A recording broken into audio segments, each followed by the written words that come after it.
If you are a B2B service-based business owner and you are looking to gain more clients, create more impact and more revenue in your business, tune in to Amplify Your Marketing Message with Christine Campbell-Rappin. Every week, we're going to take you through how to build an audience of buyers, mastering your marketing message, and making offers that convert consistently. We'll see you all on the inside.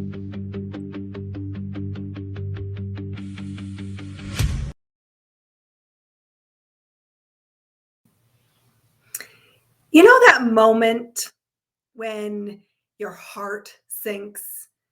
You have found the perfect potential buyer.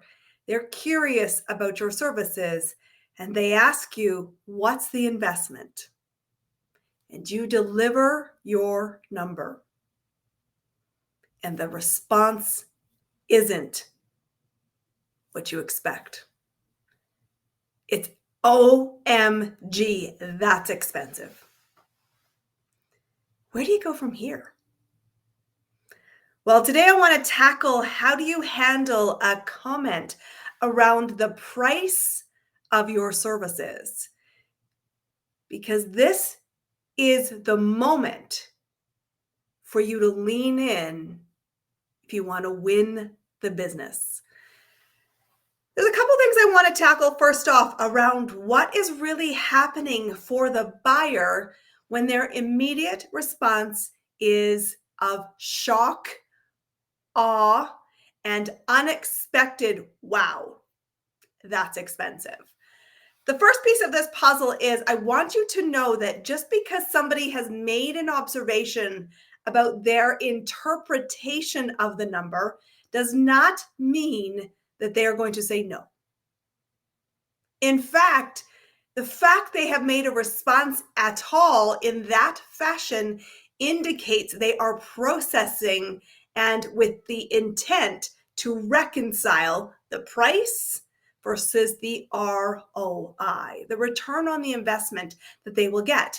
We all know just because something is expensive doesn't mean we don't buy it. It means we have to justify it. And that means we are engaging in our logic brain. So before you race to reduce your price and before you run away and think, I've blown it, they're not who I thought they were, take a moment and recognize that that's expensive is just a simple statement around their expectation. It's a complaint. It's not necessarily an objection. So don't start objection solving. Let them sit with that expense and start thinking through, what does that mean? Because it is about the meaning of the investment in the eye of the buyer that will ultimately impact whether you get to yes or you don't. And so the first thing is recognize complaints and objections, two totally different things. The second thing that can often come up when someone says, wow, that's expensive, is a conversation that follows with this statement. Hands up if you ever heard this. It's not in our budget. Well, I would say no doubt, Sherlock. Budgets are one thing.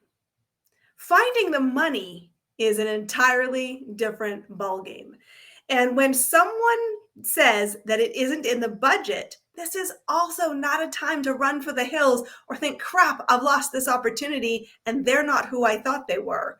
You need to recognize that budget is something that's set typically once a year. Most people, if we look at anyone in the economic world, does a really crap job of living to their budget. So many people live beyond their means. And it isn't about we only spend what we budget. We don't. So don't start interpreting this in a negative way. What it means is, yes, an acknowledgement. It's not in your budget. That does not mean it's not a smart investment. It doesn't mean that we don't need to problem solve finding the money. We need to make sure we can communicate the value so that finding the money makes sense even when it's not in the budget. But don't lose sight of the fact that just because it's not budgeted doesn't mean it won't be spent. And we all know that. I need you to hear that today. So what matters is if you say, great, I understand it's not in the budget. That's normal. Chances are when you built your budget, you didn't anticipate this opportunity or recognize that you needed the support you did and budgeted accordingly. So let's talk about how we solve for the money gap.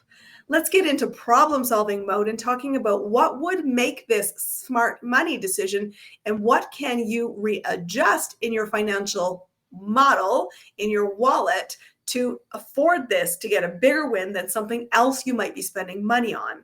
And that does mean that, yes, we might not be growing the money. We are reallocating the money. And this is true whether you are selling to a client who has a problem that they're solving, coming from a place of lack, looking for betterment, or whether you are selling on the aspirational side of the equation, which is this is a pure luxury item, but it's a bucket list item and it's an experience item. And of course, we might not have budgeted for that, but wow, wouldn't we make a great memory? Both sides have this same thing. It's not about what's budgeted, it's about what we use our resources for. So if you think about this idea where someone says, that's expensive, you go, yes. And how do you feel about that? What do you believe will be the benefit for this investment?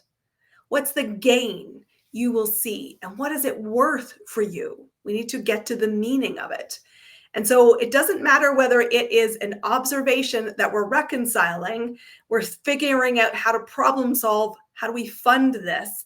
What matters if you are in the place where you have made an offer to somebody, there's a deal to be had. Okay. People don't bumble into discussions about money unless there's a commitment there.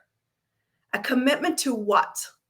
If you've been listening in our podcast, Amplify Your Message, you know this is a key piece of this. They're looking to reconcile their expectation and make a decision. And that's what they're doing. They're deciding, first and foremost, can I value this to the level or greater of the investment? Can I adjust and problem solve and make the commitment decision to prioritize this investment? And what will make it worth it? I want to walk you through an example of how this played out because I coached a client on this morning. They are learning the confidence to present an offer that's worth thousands of dollars. And they believe they've talked to somebody and identified that this potential buyer has a known problem. Number one, they are curious about solving it and they're trying to reconcile the commitment resources that will be needed to win that outcome. And so there was a conversation about what's the gap? What's the framework? Who do you need to be? Why is that attractive?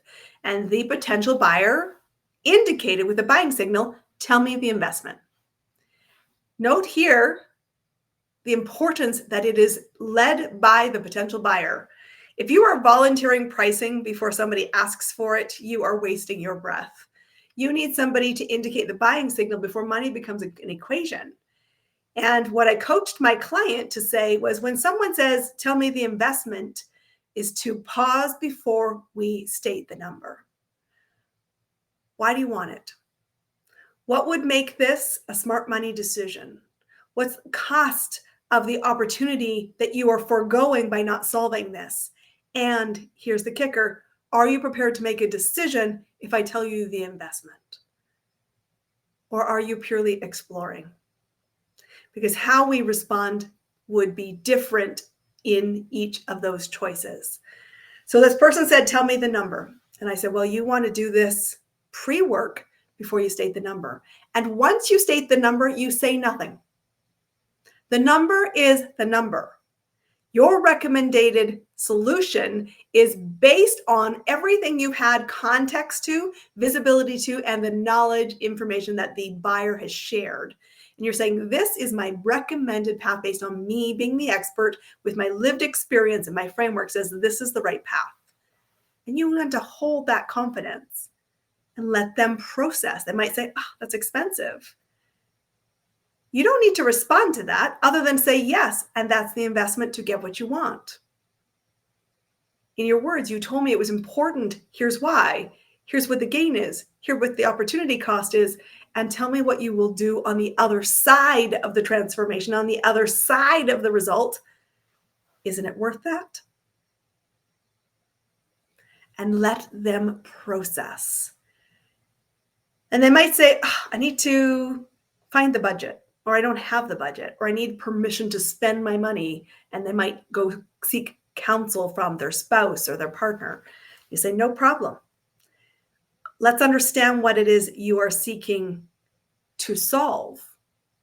Are you seeking permission, or are you seeking to educate? And how can I support you to communicate the value? Because guys, if the value of the result is not more than the investment, it's hard to close the gap and get to yes.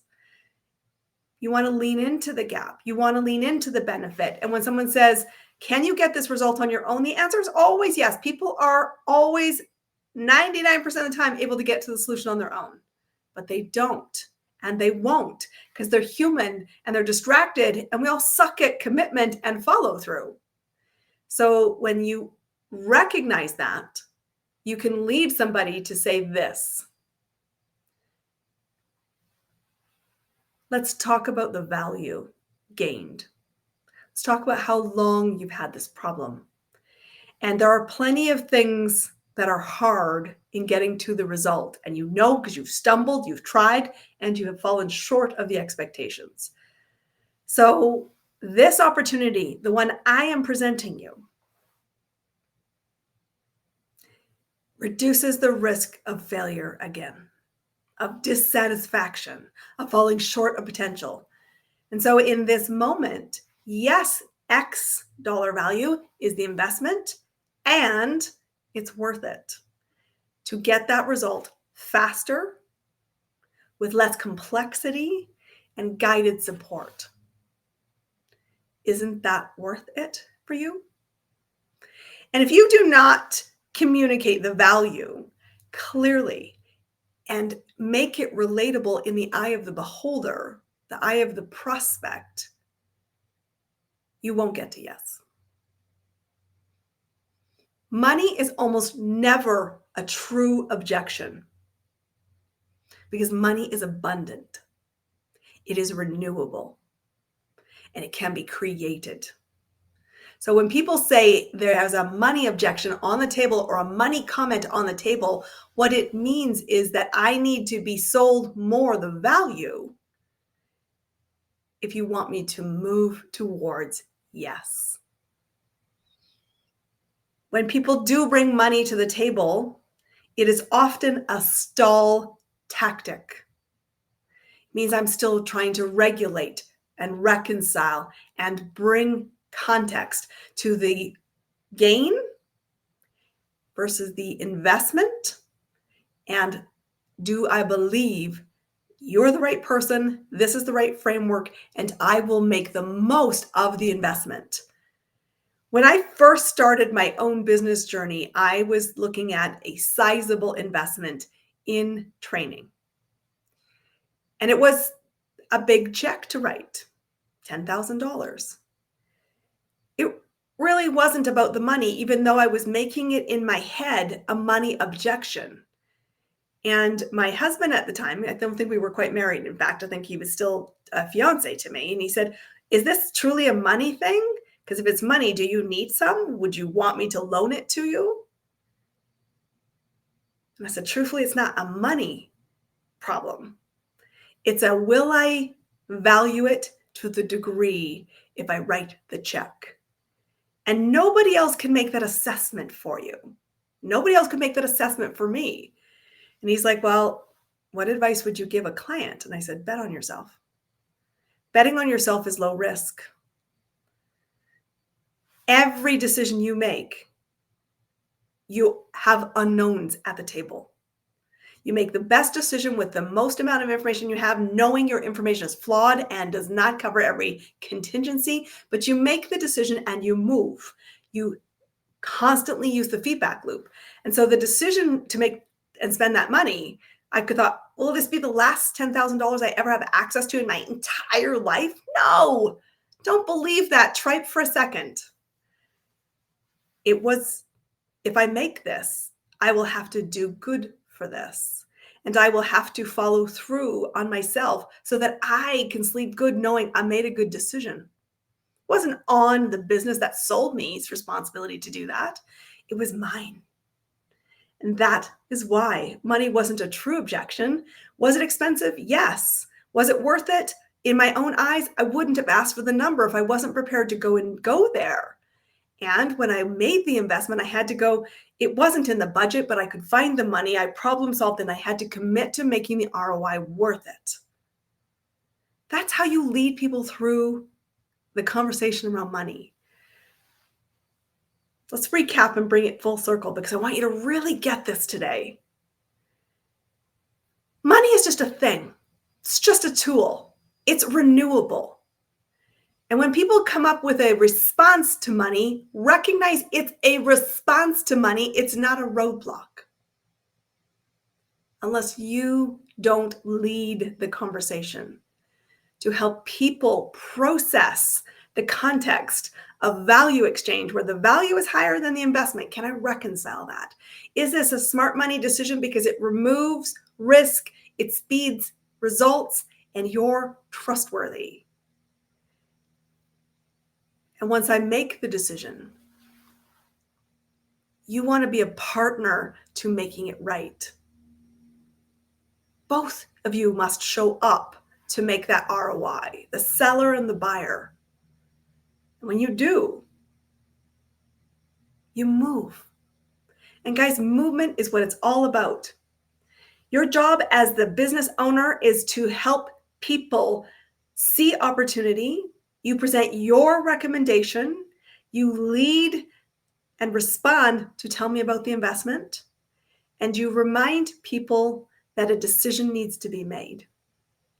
And when they make a decision, when they sit with that outcome, they'll have to reconcile the cost versus the benefit.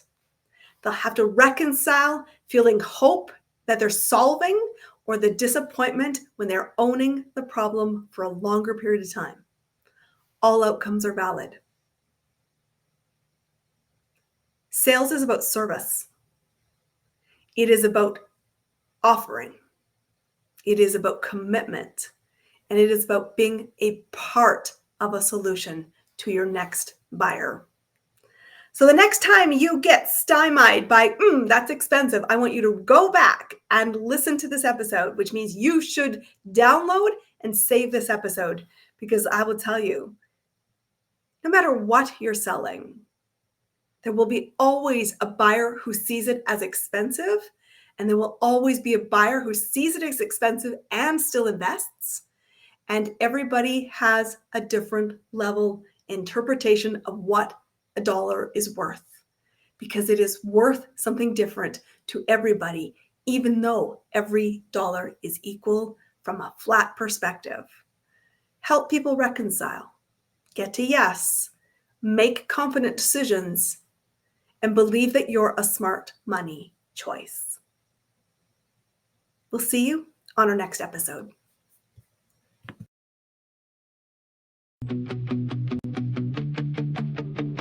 That's a wrap on another amazing episode of Amplify Your Marketing Message with me, your host, Christine Campbell-Rappin. Be sure to subscribe on your favorite podcast platform so you don't miss another great episode. And be sure to visit christinecampbellrappin.com/podcast to get a free resource on how to master your marketing message. We'll see you all on our next episode.